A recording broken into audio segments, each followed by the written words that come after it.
In the last class we looked at how toxi pattern of different amino acids can be used for sequential assignments.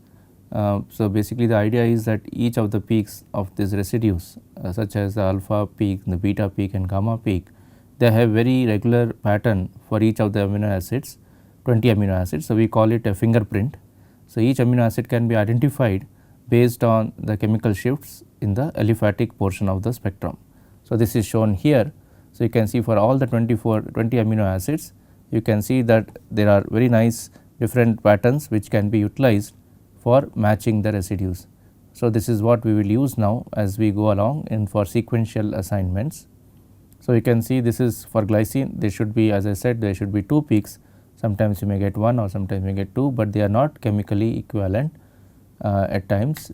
And then you can see here at alanine gives a very clear cut peak at 1.5 ppm and the alpha region at 4.5 or sometime even at 4.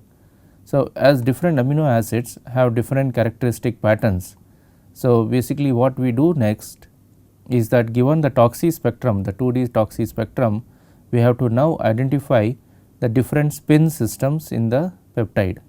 So, remember a peptide is composed of a sequence of amino acids, and each amino acid as we saw is can be denoted as a spin system.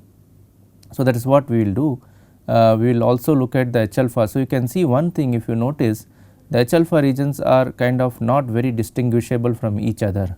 There is no particular pattern as to where the H alpha peaks belong compared to what you see this side. So, here if you notice, here on this side, that is aliphatic beyond between 1 and 3 ppm, there are clear cut number of peaks which are different for each amino acid, okay, except here. So, here you see, here these are called AMX spin systems. AMX spin systems are basically those which have only the beta carbon and 2 beta protons. For case of phenylalanine, tyrosine, histidine, tryptophan, you have what is called side chain aromatic spin system.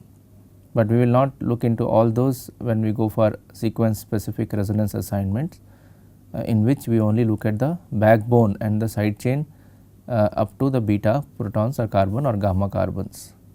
Okay. So, these are called long side chains amino acid. So, that glutamic acid, glutamine, lysine, arginine, they belong to what are known as long side chain amino acids. So, one thing, so coming back to this protons, what we see here is that there is no strict pattern, but this is the region which we will be using for sequence specific resonance assignment. So, let us go back to this sequential assignments. So, this is what we see here. So, we saw the cozy pattern, we saw for threonine what is the chemical shift type of amino acids, what are the different patterns, and we looked at valine. So, in the valine we saw that you have this amide proton, and then this is alpha, beta, gamma, delta, sorry, this is gamma 1, gamma 2, and this is a beta proton and this is a gamma proton, and this is 2 gamma protons. So, this is the beta proton and this is the alpha proton. So, this is something which we looked at, and as I said, this is a peak pattern which is characteristic for each amino acid. So, now let us see how toxi can be used for spin system assignment. So, this is what is shown here is a toxi cutout from just a schematic diagram. This is not from the peptide which we are going to look at. So, what as it says here, the toxi spectrum gives the entire spin system network showing peaks from the NH all the way up to the side chain protons along with single line along a single line. So, you can see if you look at this here, if you look at the single line here, that means if I look at a toxi portion, this is a portion of the toxi spectrum, this is not the full toxi spectrum.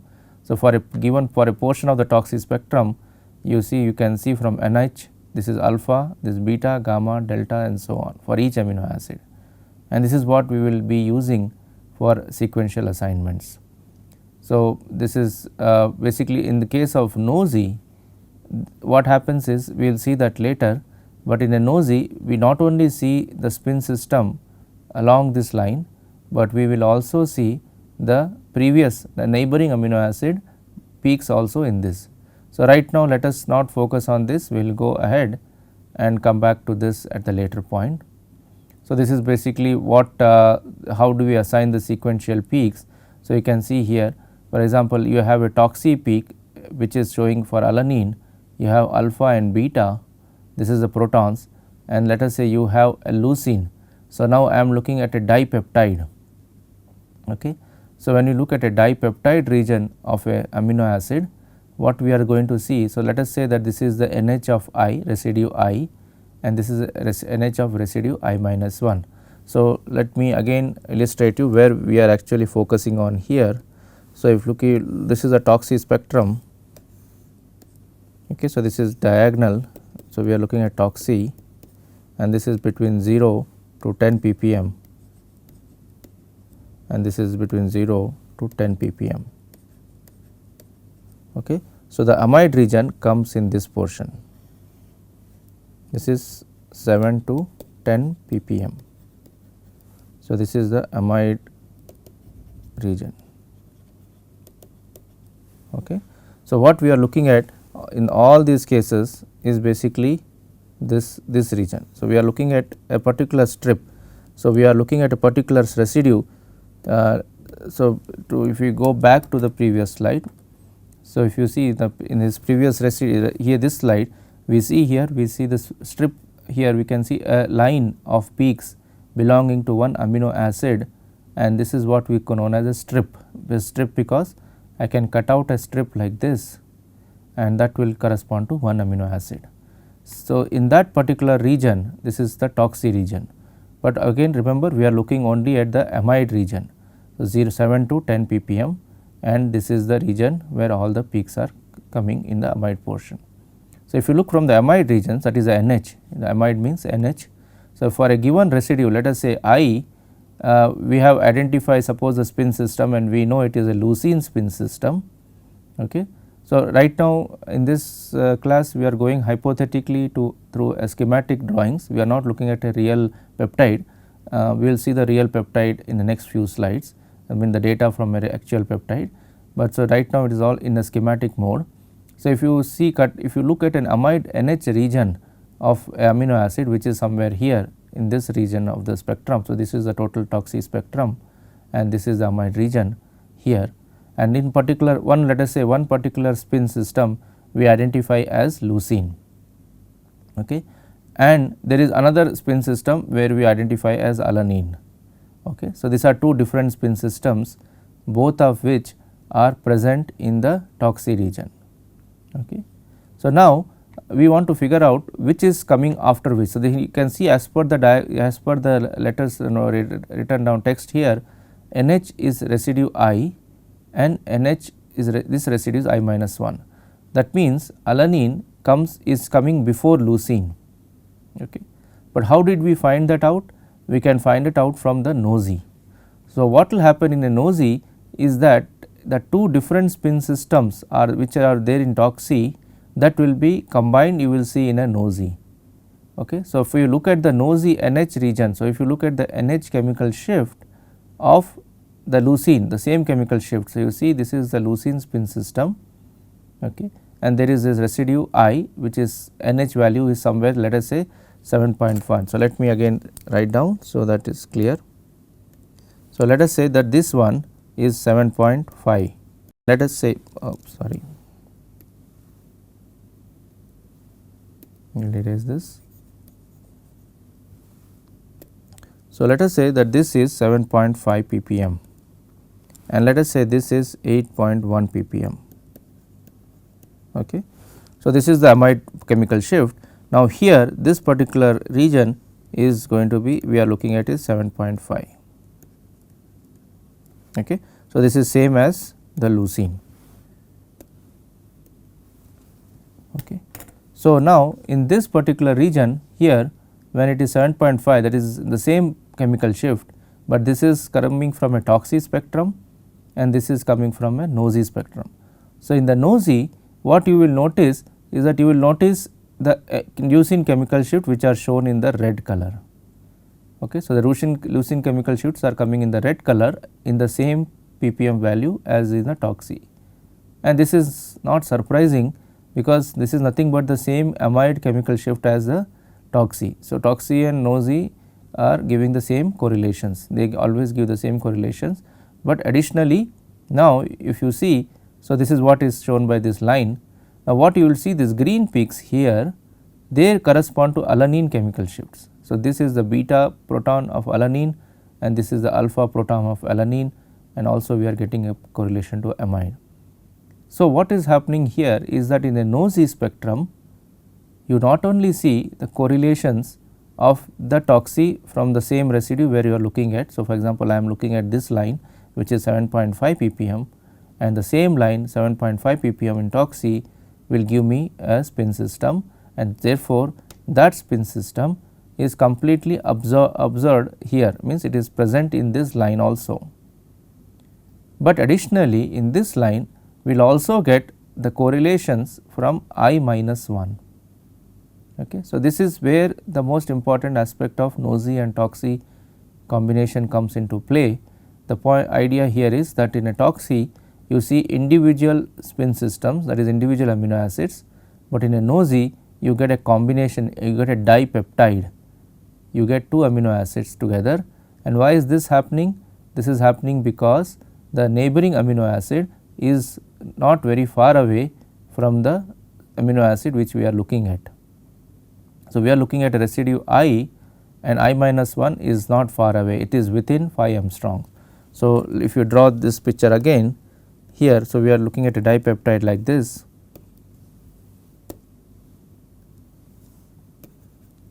So, we are looking at a dipeptide like this. This is some side chain, this is amide, this is another side chain. So, what we are seeing is we are seeing a correlation from here to this residue in a nosy, and correlation from here to this residue in a nosy. So, the nosy gives both these correlations. Okay. This is what happens in a nosy, because this is what I have written as 7.5 ppm in this picture.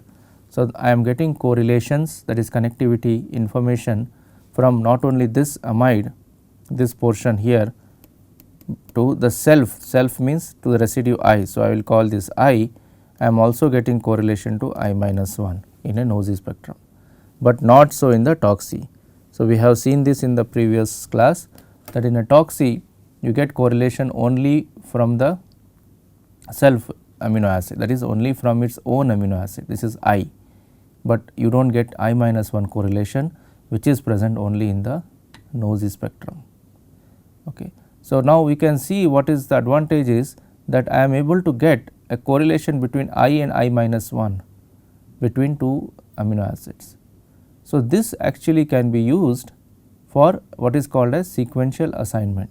So, what is sequential assignment? Sequential assignment is the process in which we establish a link between two neighboring amino acid.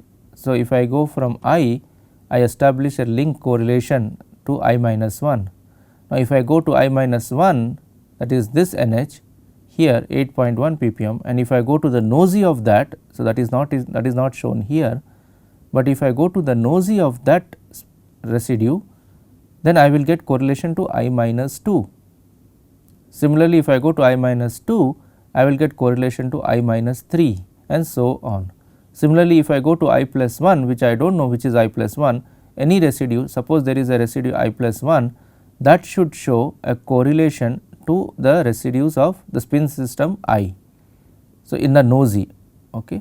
So, this is how we form what is called a sequential link. So, we are essentially establishing a connectivity from I to I minus 1 to I minus 2 and so on. Similarly, we are going in this direction to I plus 1 will give me to I plus 1 will give me to I plus 2. So, we start from an arbitrary I, which we do not know what residue it is. So, we start from an arbitrary I and then we move in both directions, and basically that will give me the sequential assignment.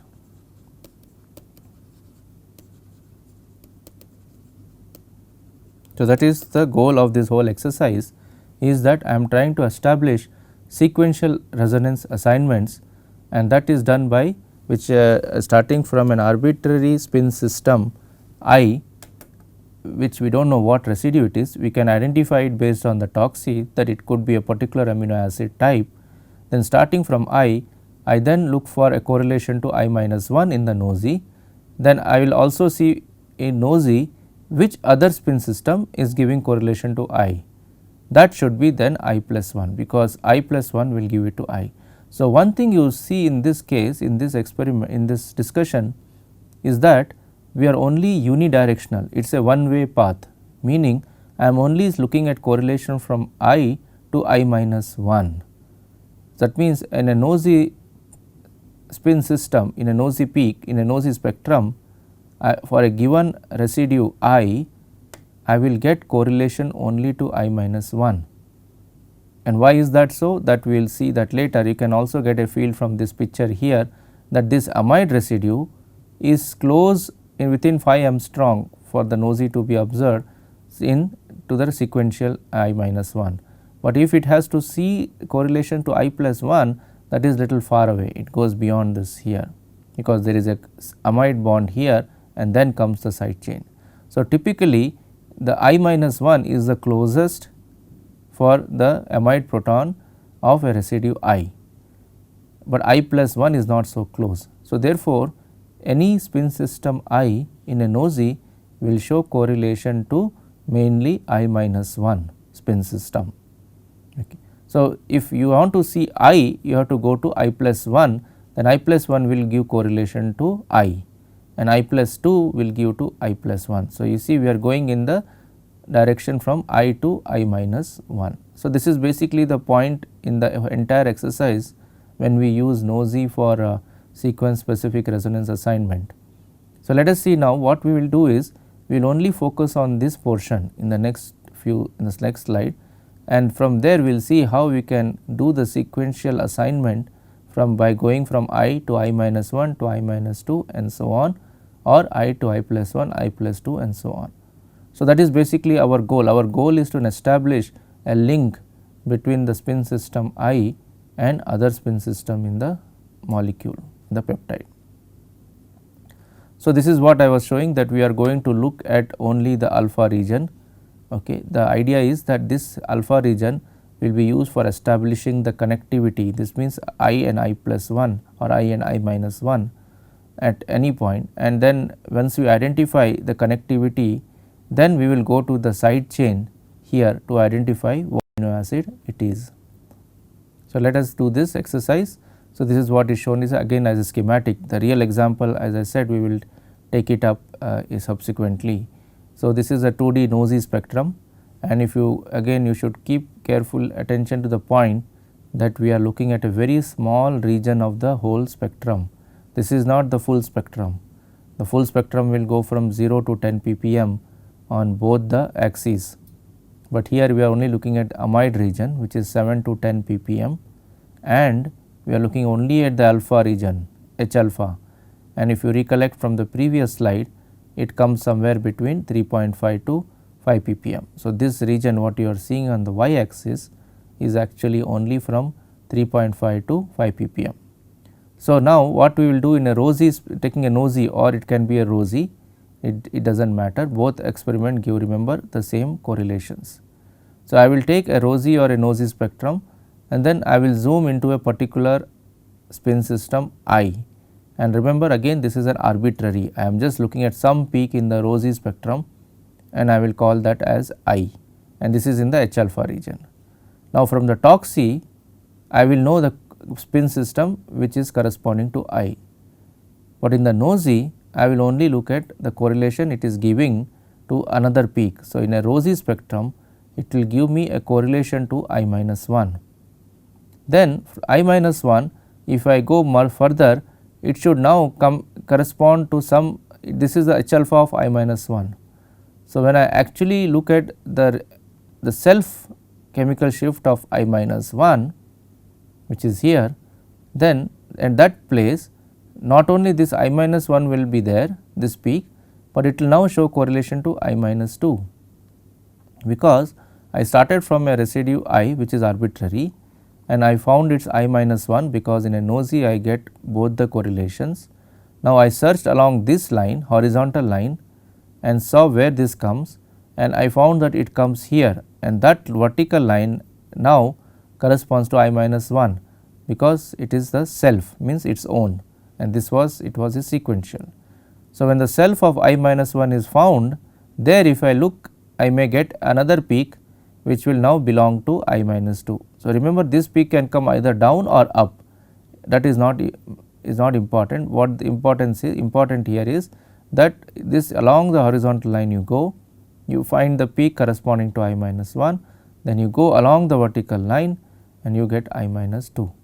Now, similar if I continue this, I should go along this line, then I will get somewhere where these two peaks coincide, and that means that peak here, this line, vertical line, should belong to I minus 2, because I minus 2 will give correlation to I minus 2 self, that is called its own, and it will give a correlation to sequential, which is now in I minus 3.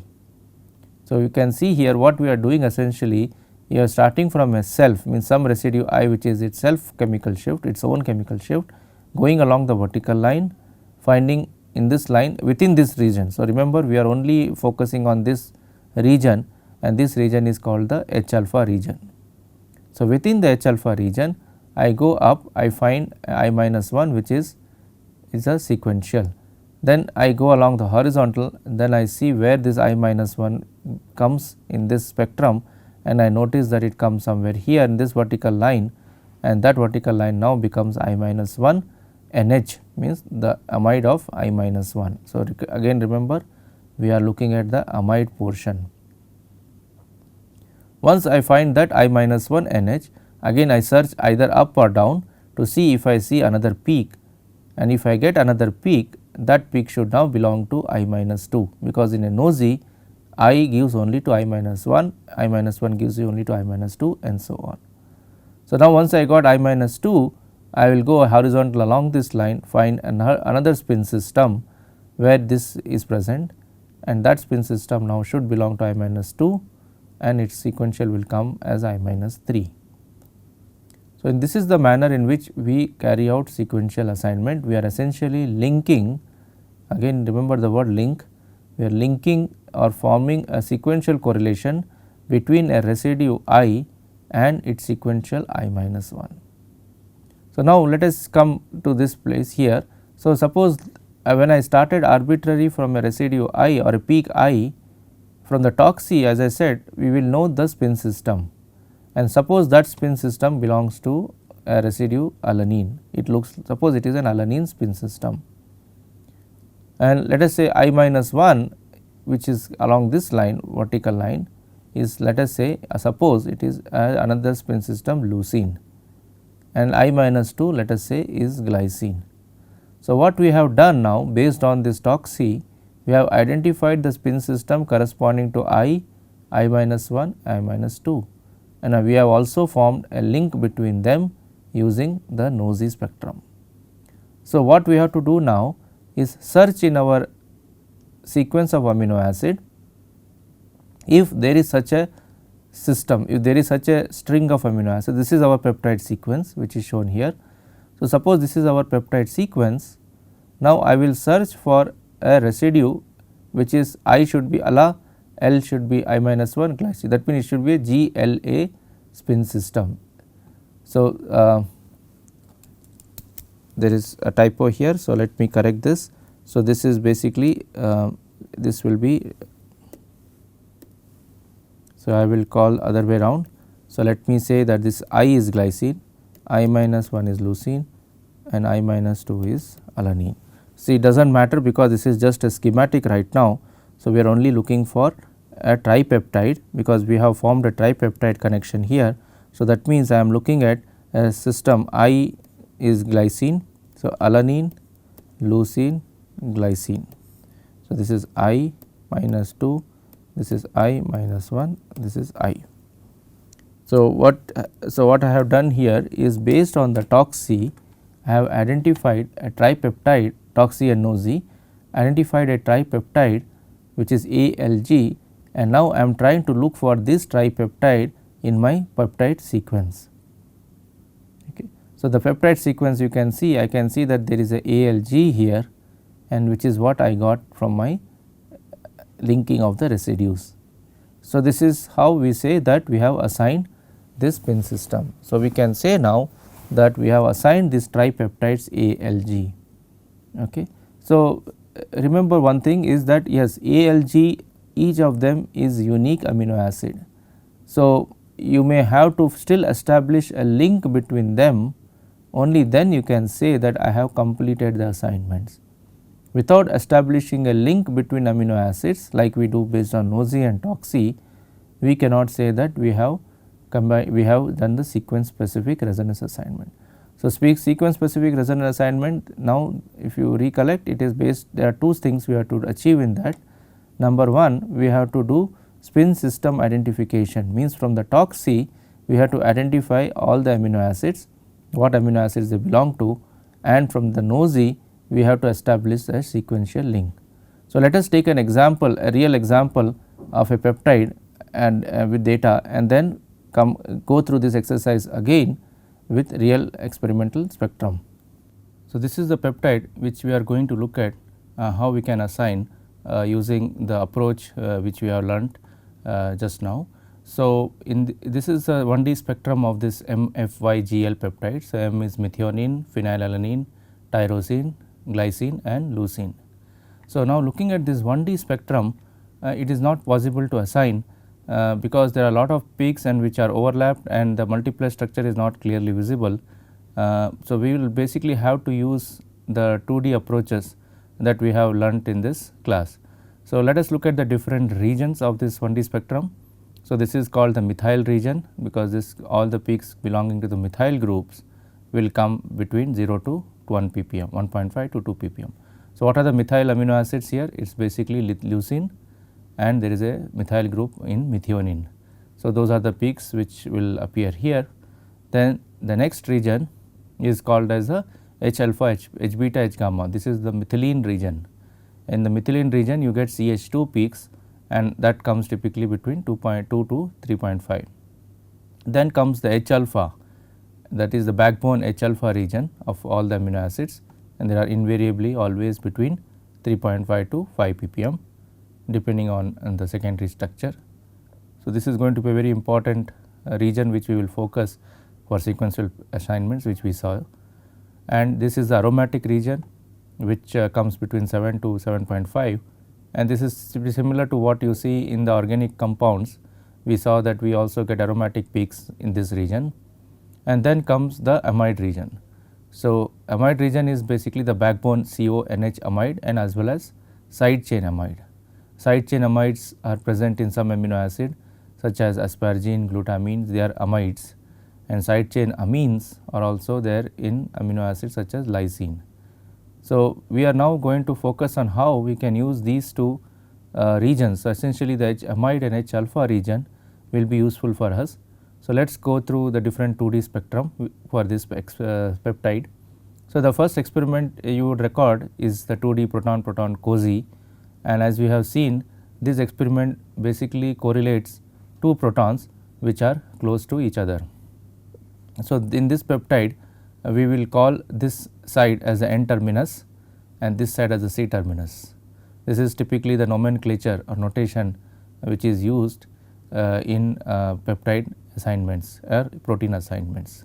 Now, one thing one should keep in mind is that when we have a peptide dissolved in water, in this particular example we have taken it in DMSO, but if you have water sample dissolved in water or D2O, what happens is the N terminal, the NH3 plus. So, this residue will not have a peptide bond, it is peptide bonded to this through the carboxylate group, but the N terminal NH of this is free and that is NH2 or NH3 plus, and that exchanges very rapidly with the solvent, and because of that we will not get any peak for NH peak for this amino acid. This is exchange part, we will see that in the next part of the course when you go to the advanced topics, but this is typically one has to keep in mind. But when it comes to DMSO solvent, DMSO is aprotic and there we do not need to worry about this problem. So, now we will in the next class we will basically see how these correlations, that is NH alpha correlations, can be used for sequential assignments, as we have seen in case of a schematic drawing.